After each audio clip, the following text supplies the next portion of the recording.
Welcome. My name is Michelle Passoff, and this is another episode of Decluttering 55 Plus with Michelle Passoff. This is where we bring together authors, experts, authorities, geeks, and everyday people to talk about subjects that can be confounding or confronting as we age, and therefore it's clutter. And the idea here is to see if we can have a conversation to straighten things out, to try to learn something new, discover new resources, get inspired to get in action and get things done. Next level clutter categories include health, fitness, eating right, and it also includes subjects like memoir writing, digital decluttering, social relationships, deciding what you're going to do in retirement, getting your financial and legal papers in order, and also event funeral arrangements. One of the topics we also discover is where are you going to live next? And you might think that home sharing is only for the students and young people, but in more and more and more, older people are finding that it's a great way to find a place to live or to give a place to live or to even donate to this new home sharing movement. So we've decided to invite Amy Appleton, who is co-president of the National Shared Housing Resource Center, located out of Sonoma County, California, to talk to us about this as an option if you're considering what's your living situation going to be next. So I want to welcome Amy. Welcome, Amy. Tell us what the National Shared Housing Resource Center is. Well, thank you, Michelle. I'm very happy to be here. So National Shared Housing Resource Center is basically a network of various nonprofits throughout the United States that are interested or are focused on having a home share program. There's about 50 different home share programs at this time that are part of this network. And at this time, there is a membership fee of $100. And for that, you have a lot of support, folks who will answer any questions, provide you documentation. There's always, different types of documents that are required when you are matching two folks to live together. So the home sharing service goes to about 18 different states, if I understand. Is that correct? That is So if you're looking for a place to stay or you're looking to give a place to stay, you would join this network by going to the Home Shared Resource Center, paying a fee, and then it would hook you up with these resources. Is that correct? Actually, this is for this National Shared Housing Resource Center is specifically for the nonprofits that are funded to offer home sharing services. So if I want to find a place to stay or give a place to stay, I don't pay a membership or I do? You do not. You do not have to pay anything. No. Okay, but it can help you match you up with somebody who offers houses a place to stay. So what this does is the program directory will show you state by state all the nonprofits that have home share programs near you and perhaps even in your community. And that would be your first step, would be to get on the website and look up the states. And if there is something, I know that there's, for example, Michelle, you're in Florida. Right now we have 3 different nonprofit members in the National Shared Housing Resource Center that have paid their membership dues. I see.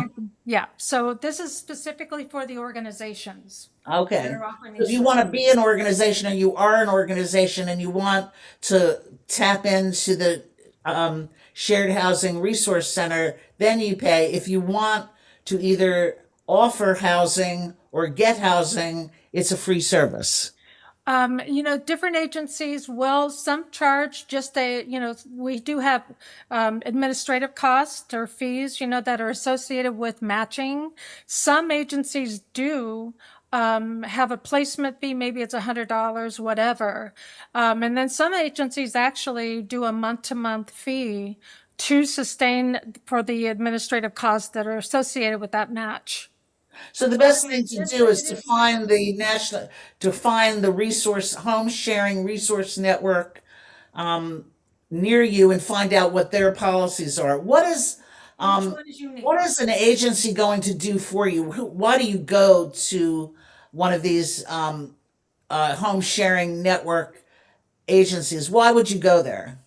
If you are a person who has an empty bedroom, or you are somebody who needs affordable housing, by going to that agency, which really is helping you broker housing, they're going Okay. to match you with someone who has an available room. Maybe it's an empty bedroom. It could even be a unit on the property, whatever that housing looks like. So they would facilitate that placement, that match, interview you, talk with you to figure out what your needs are if you are looking for housing. And if you have housing to offer, do you need financially, are you needing rental income? Or are you just needing a little help around the house? Or maybe you just need companionship because you're lonely. So Well, all those that's a varieties. good service because you may have stopped working and you could use that extra income, and having a roommate could also not only give you the income but give you the opportunity to have the companionship if you need a ride to the doctor, you need some grocery shopping, or you need Yes. some help cleaning. So is this intergenerational? Are you rooming with somebody who is your age? How does that work? Well, it absolutely is intergenerational. My community has two colleges, and so we love it when a student reaches out to us because they need affordable housing. And we would match them. Typically, the folks who are offering housing are 65 years and older.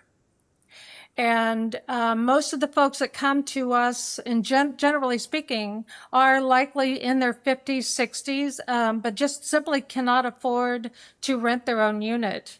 And then there are college students. So if every chance we can to match that young person who just needs really a place to stay and call home with an older person, it's a lovely process Yeah. because so a younger person, I've seen it personally where that they become their grandmother or their grandfather, and this wonderful bond comes out of that placement.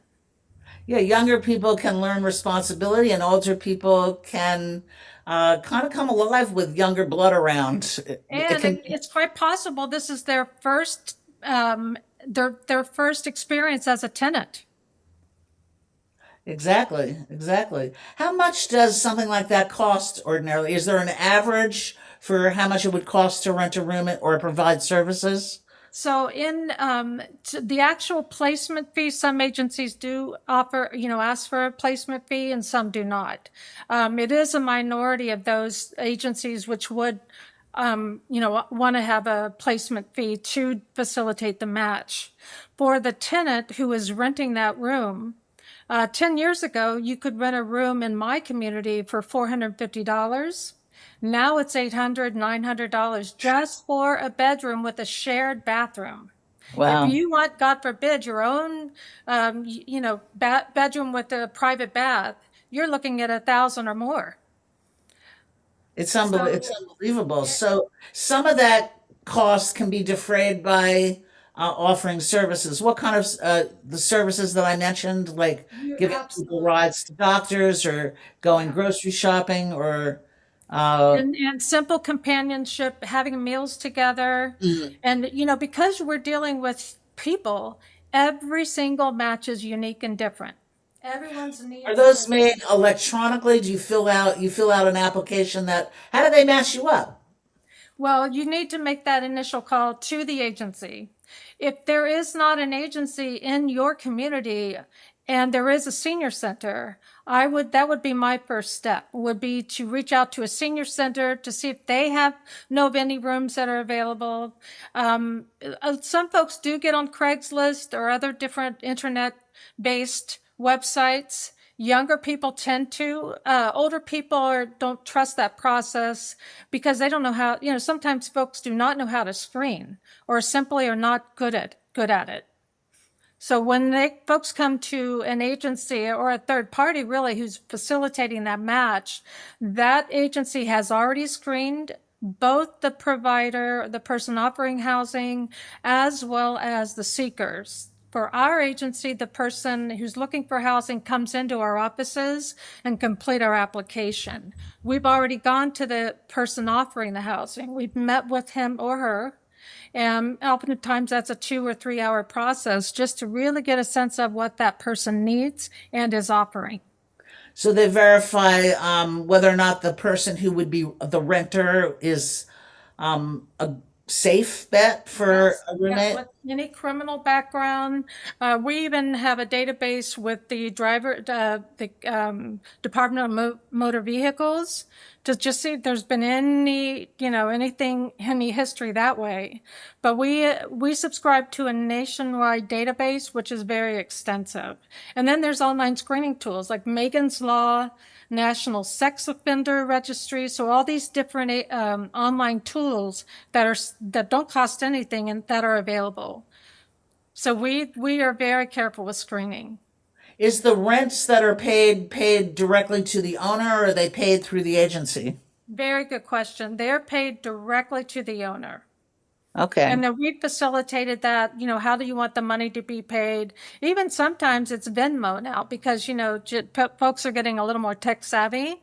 But Yes. really the biggest hurdle for making a placement or a match is to make sure that the folks feel safe because each party is literally talking or meeting a stranger. So that process is very, very, very sensitive. So for those of us just joining us, we're talking about the whole uprising of shared housing as a possibility for a next step in terms of your housing situation. Do people have leases in these situations, Amy? Yes. We recommend a month-to-month rental agreement. And even if it's fully providing services and in lieu of rent, we still want to have some sort of a tenant agreement with the actual services identified in an attachment to the rental agreement so that everyone is on the same page, everyone understands what is being exchanged, and then continual monitorization and supportive services once they've moved in to make sure that, people get complacent. So you have to, make sure that everyone's doing what they're supposed to do. And will the person from the home sharing agency help with the negotiation of all of this until it's complete? Or Yes. do they provide the documents that will enable the agreement to be made? Typically, the agency provides those documents. And the other thing that we have to consider is that some of our folks who are offering the housing might have some vulnerabilities around cognitive decline. Every chance you can to bring in all that support system for that person, whether it's, family, friends, even a church leader, whatever their support system looks like, to encourage that they're part of that process. I A see. lot of our clients are in cognitive decline and very vulnerable because of it and ripe for, being taken advantage of. So we Yeah, have to be.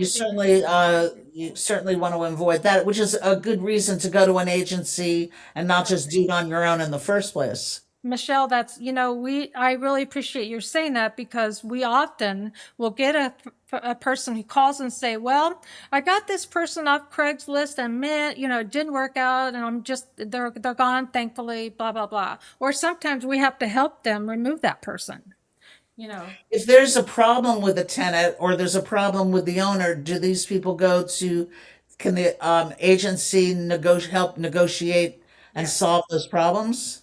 Yeah, in our agreements, the very first page talks about conflict resolution. So the very moment the two of you who are living together, and if you've been together for a month, well, you're still in that honeymoon phase, period. But at some point, there's going to be a time where you start seeing people's weaknesses or things start to bug you. So there could be conflict. Typically, over time, it resolves itself. But we encourage people the very moment there's the inkling or seed of a problem to communicate about it or reach out to us to help facilitate resolution. We try to make it. I understand this is a growing trend these days. So if you haven't already thought of the possibility of sharing your home, you could do that, and you can get help to negotiate the leases, negotiate how the rent is paid, negotiate if there comes to be a problem. Do you have any success stories at the tip of your fingers of how this has worked for somebody? One of the things, so no, about 80% of our matches, we did 87 this calendar 2025, 87 matches. It doesn't sound like a lot, but in reality it is for the home share world. One of our clients, we have two clients who are in their hundreds, and Wow. both of them have stabilized because there's somebody in the house. They're no longer alone. They're getting better nutrition meals and getting out. They're not homeward, housebound anymore. We have a lady that is in one of these senior retirement big developments. And for a very long time, she had her TV on low grade just constantly because she was lonely. Oh, And wow. so when I matched her with a gentleman who was able to take her to synagogue, get her back out into getting back to her community, at some point, maybe 3 months into that match, they're still together. And this was a couple of years ago. Wow. She called me and said, "Guess what?" And I said, "What?" She said, "I turned the TV off." Yeah, I was really surprised in the research that I did for the book I'm just wrapping up. I was very surprised to learn that social relationships are as important as what you eat and if you exercise to your long-term health and well-being. So, it can't be Yeah, it is. underestimated that it's not only about money and it's not only about somebody giving you a ride somewhere, that interaction over a meal or sharing a TV program together or, taking a walk together and getting out is, it's not you're not obliged to do that. But when you're living with somebody, it could lead to that. So it's very comforting to know that, you're not behind closed curtains on a lounge chair by yourself in front of the TV. Perfect, Michelle. And some, to some extent, people don't realize how lonely they actually are until you bring somebody into the house and you're like, Yeah. wow, I was really lonely. And now I'm thriving. It is So, kind of weird. if people want to get in touch, if people want to get in touch with you or somebody who's associated who can help them hook up with the right home sharing organization in their town or Yeah. their city, you said that they can write you directly. Is that right, Amy? Yeah, they can write me directly with my email, which is Amy AMY at sharesanomacounty.org, or they can That's just Amy at sharedsonomacounty.org. And Amy is SHAR. offering for all the listeners on this program to speak with you directly. Or they can go to the National sharedhousing.org website, Yep, and look up the program www.nationalsharedhousing.org. and look up the program directory, which is there, and look in your state to see if there's something available. If there isn't, I'm in California, so you can look up my program, and I'll be happy to help provide any resources, direct you any way I can. And that's Amy at Share. sharesanomacounty.org. That's SHARE Sonoma SONOMA County.org. .org.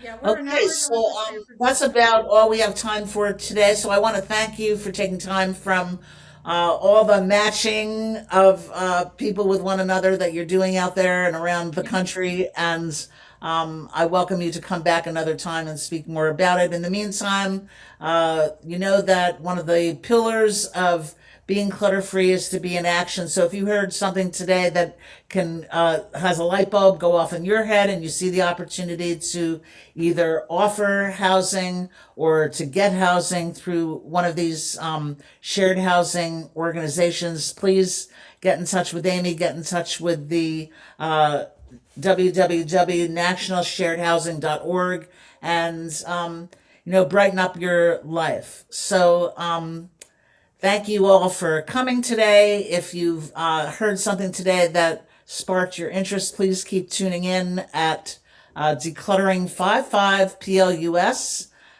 Decluttering 55 Plus with Michelle Passoff on YouTube or your Apple Podcasts. You can go to our website at www.decluttering55 PLUS, because they don't put the plus on the internet. So it's decluttering55plus.com. Sign up on our Let's Connect button and send us a note. Let us know if you are a home sharer and how that's gone for you, or if you've been a tenant in a home share situation. I'd love to hear your story, and we can get back on and tell everybody about this option available to them. Check out my book too. I have a book called it's called Decluttering 55 Plus. Wisdoms to Create a Legacy, Not a Mess. And you can find it on Amazon, or you can go to layitflat.com, and you can keep it on a desktop and just flip it to any page, and it will give you a prompt to get in action and get things done in some area of next level clutter. But when you're free and you're open and you're in action, you will be invigorated. And that's the whole point. It's not your mother's retirement. This is a new age of being active and invigorated as the years go by. So please tune in again, and between now and then, have a clutter-free day. Thank you for coming, everybody. Thank you.